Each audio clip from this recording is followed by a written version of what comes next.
How to fix Instagram error. Sorry, there was a problem with your request on Android phone.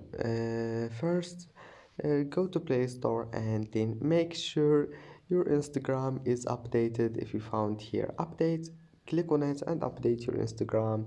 And now let's move to the next step. Go to settings and then battery, disable power saving mode,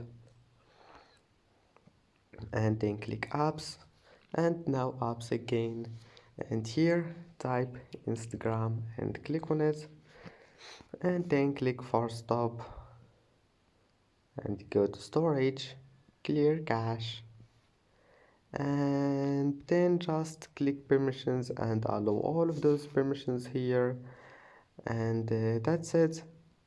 Now just go back and try again, and your problem must be fixed. Don't forget like, and see you in the next video.